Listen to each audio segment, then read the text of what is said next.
Salam sejahtera dan salam Sarawak sayang. Buletin Ukaz edisi tengah hari 12 September 2021 bersama saya Janet Bennett. Berita tengah hari dimulakan dengan Menteri Kanan Kerja Raya Malaysia Datuk Seri Fadilah Yusof telah melakukan tinjauan dan sesi libat urus prestasi pembinaan Lebuh Raya Pen Borneo LPB Serike ke Bintulu di Jambatan Sungai Awi ke Persimpangan Bintango pada Sabtu. Tinjauan di zon tengah itu merangkumi pakej kerja WPC 06, 07, 08 dan 09 di Serike, Sibu dan Bintulu susulan tinjauan ke atas laluan LPB di zon utara merangkumi Bintulu ke Miri pada 14 dan 15 Ogos lalu. Katanya tinjauan tersebut adalah salah satu langkah proaktif Kementerian Kerja Raya KKR untuk memastikan pelan mitigasi pemulihan ekonomi LPB berkesan dan memastikan kualiti pembinaan serta mendapatkan maklum balas daripada pihak berkepentingan dan pemimpin tempatan. Mendidik masyarakat kita sebab lepas ini jalan-jalan ini akan menjadi jalan yang besar, jalan yang lurus di mana cabarannya kereta akan menjadi lebih laju. Dan orang tak biasa dengan yang kita biasa hanya U-turn. Berikut merupakan pakej WPC yang terlibat dalam pelan mitigasi tersebut.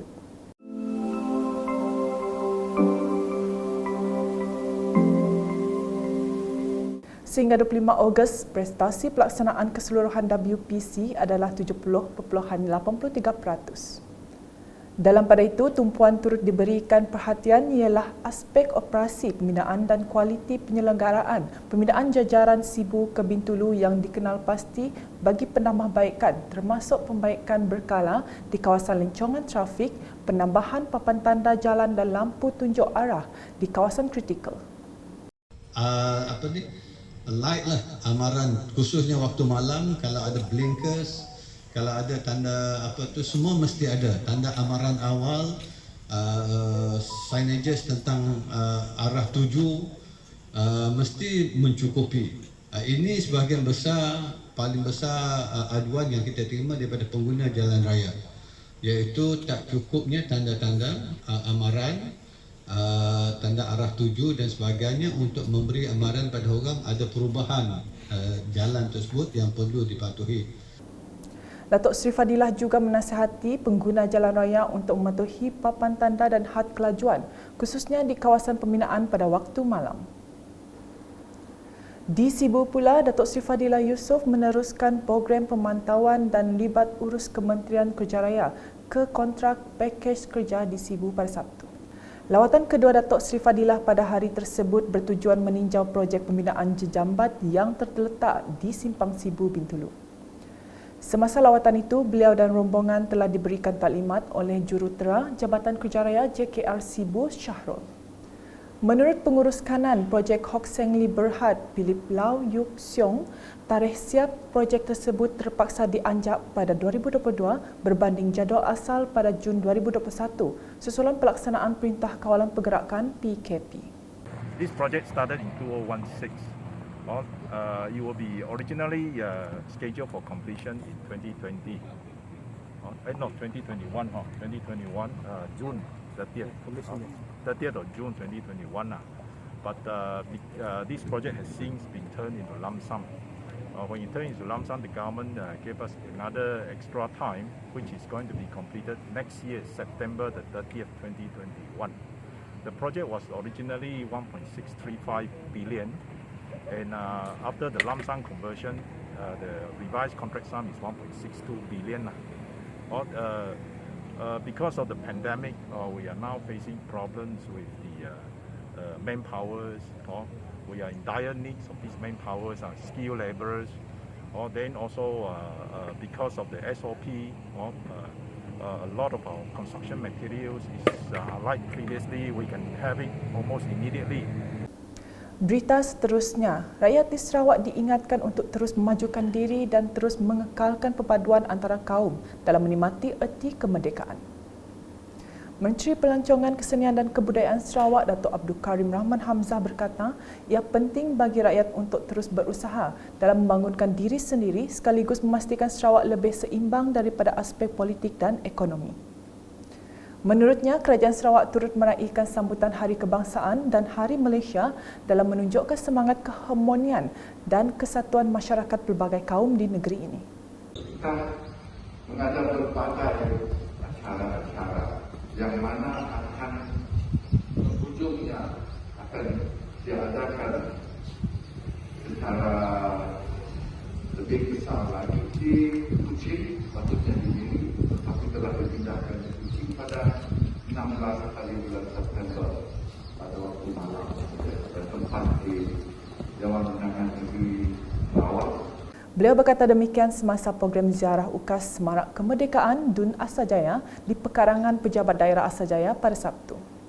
Datuk Abdul Karim yang juga Menteri Belia dan Sukan merangkap ahli Dewan Undangan Negeri DUN Asajaya menambah, meskipun Malaysia, UMNO dan Sarawak khususnya sudah mencapai kemerdekaan sejak sekian lama, namun ia perlu dipertahankan sepanjang masa. Manakala di Samarahan, sebanyak 40 kenderaan daripada pelbagai jabatan dan agensi kerajaan serta badan bukan kerajaan NGO menyertai konvoi Kembara Semarak Merdeka dan Rali Sarawak Merdeka dalam Malaysia peringkat Dewan Undangan Negeri DUN Muara Tuang dan Parlimen Kota Samarahan 2021 pada Sabtu.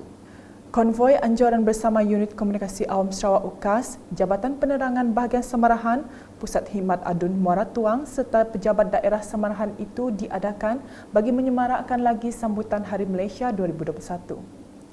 Peserta konvoi telah dilepaskan ahli Dewan Undangan Negeri ADUN Muara Tuang Datuk Idris Buang di Pekarangan Pejabat Daerah Samarahan. Pada program itu turut diadakan majlis penyampaian cenderamata Jalur Gemilang dan Bendera Sarawak serta nyanyian lagu Jalur Gemilang dengan mengibarkan bendera. Konvoi berarak melalui 4 lokasi iaitu bermula di Pejabat Daerah Samarahan pada pukul 2.30 petang, kemudian Masjid Muara Tuang, Serahan Bantuan Makanan, Pengkalan Feri Muara Tuang dan Pusat Penjajah Kampung Entingan, Serahan Bantuan Makanan dan Wang Bantuan, niaga kepada penjajah dan berakhir di Markas Operasi ADUN Muara Tuang, Taman Desa Ilmu, Samarahan pada pukul 3.30 petang. Sementara itu, Datuk Idris Buang berkata, konvoi tersebut bertujuan menunjukkan rasa terima kasih kepada pemimpin-pemimpin terdahulu yang membawa Sarawak menyertai Malaysia dan merdeka di dalam Malaysia. Katanya, ia secara tidak langsung menyemarakkan rasa keterujaan sebagai rakyat Malaysia yang sedang meraihkan Hari Malaysia 2021 pada 16 September nanti. Selamat Merdeka dan Malaysia. Kenapa kita rally ini? Dalam tengah-tengah COVID yang memuncak, sebenarnya mengapa menyemarak? Karena kita tidak mahu ada anasi-anasi yang memperkenalkan dan menghinakan kewujudan Malaysia. Pendek katalah, ini negara kita. Apa nama negara kita? Malaysia. Ini bumi Malaysia. Itu. Justru jelasnya rakyat perlu meraihkan 31 Ogos sebagai anak Malaysia dan 16 September sebagai anak Sarawak dengan semangat patriotisme. Di Matu, program imunisasi COVID-19 kebangsaan PICK untuk remaja berusia 16 dan 17 tahun diteruskan di Matu menyaksikan seramai 312 pelajar menerima vaksin dos pertama di Pusat Pemberian Vaksin PPV Dewan Serbaguna Matu pada Sabtu. Daripada jumlah berkenaan, 255 orang merupakan pelajar dari Sekolah Menengah Kebangsaan SMK Matu, manakala selebihnya seramai 57 orang adalah pelajar yang bersekolah di luar kawasan. Ketika ditemui kru UKAS, rata-rata pelajar dan ibu bapa amat gembira dengan pelaksanaan program vaksinasi tersebut. Menurut ayah kepada salah seorang pelajar, Jemat Morris, beliau kini tidak perlu bimbang dengan keselamatan anaknya apabila sesi persekolahan bersambung semula pada Oktober depan.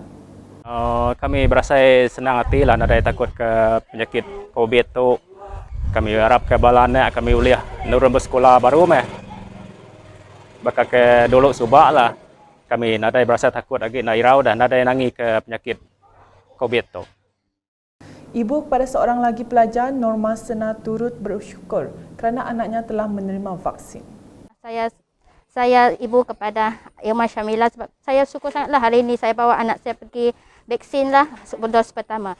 Saya syukur sangatlah dan saya sangat berharap selepas ni supaya mereka dapat pergi sekolah macam biasa, menjalani kehidupan seperti biasa dan sangat-sangat gembira lah. Semoga mereka dapat bergerak bergerak dengan lebih selesa lagi selepas ini. Bagi pelajar SMK Matu, Rosika Johari, beliau berharap pandemik COVID-19 akan berakhir selepas semua menerima vaksin. Saya haraplah lepas vaksin ni COVID tu hilanglah. Harapan dapat ke sekolah macam biasa, rindu Ya, kawan-kawan. ya rindu kawan-kawan, rindu sekolah-sekolah semua sekali. Oh, jadi lepas vaksin nanti harapan untuk dapat ke sekolah tu macam mana? Tinggilah saya nak sekolah. Lama dah tak sekolah, rindu dengan kawan-kawan semua tu. Sementara itu, Cikgu Muhammad Amar Sarail dari SMK Matu berharap pelaksanaan program itu akan membolehkan pelajar tingkatan 4 dan 5 di sekolah berkenaan kembali menjalani pembelajaran secara bersemuka semula. Alhamdulillah, dengan adanya proses pemvaksinan untuk murid-murid SMK Matu tingkatan 4 dan 5 pada hari ini akan dapat memberikan mereka lebih baik dari tahap kesihatan bagi menangani COVID-19. Dan saya rasa ini adalah satu perkara yang cukup positif bagi membolehkan mereka menghadiri sesi persekolahan secara bersemuka yang dijangka akan berlaku pada 3 Oktober 2021 nanti. Jadi terima kasih kita ucapkan kepada pihak kerajaan kerana telah memberi peluang ini kepada anak-anak murid di SMK Matu. Laporan seterusnya, sementara itu seramai 84 orang lagi remaja berusia 16 dan 17 tahun turut menerima vaksin dos pertama di Klinik Kesihatan Kuala Igan pada Sabtu. Rata-rata pelajar yang ditemui Unit Komunikasi Awam Sarawak UKAS begitu teruja dan bersemangat untuk mendapatkan vaksin kerana tidak sabar untuk kembali ke sekolah dan menjalani pembelajaran bersemuka. Malah ibu bapa turut gembira setelah anak-anak mereka menerima vaksin dan berharap mereka akan bersekolah seperti biasa nanti. Program vaksinasi berjalan lancar dan tiada insiden tidak diingini berlaku. Beralih ke laporan harian COVID-19. Sarawak merekodkan sebanyak 3,743 kes baru COVID-19 dan ini menjadikan jumlah kumulatifnya meningkat kepada 151,507.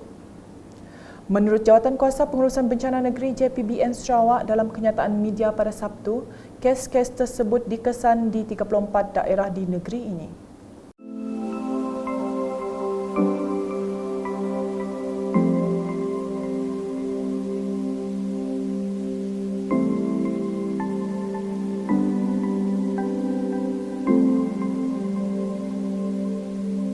Dalam pada itu, 10 kes kematian telah dilaporkan di daerah Lawas, Sibu, Beluru, Bauk, Kuching, Tembeduk dan Seratok. JPBN Sarawak juga memaklumkan 2 kluster komuniti di Pakan telah diisytiharkan sebagai kluster baru, iaitu kluster Sungai Sawah dan kluster Nangsa Wak. Manakala 6 kluster telah diisytiharkan tamat, iaitu 2 di Kuching dan masing-masing 1 di Telang Usan Miri, Lunduk dan Bintulu. Ini menjadikan sebanyak 137 kluster masih aktif di Sarawak setakat ini. Sekian edisi Tengah Hari bersama saya, Janet dan kru penerbitan. Berita lebih lanjut boleh didapati di semua platform media sosial UKAS termasuk portal ukas.sarawak.gov.my dan pastikan anda subscribe ke channel di YouTube. Salam UKAS.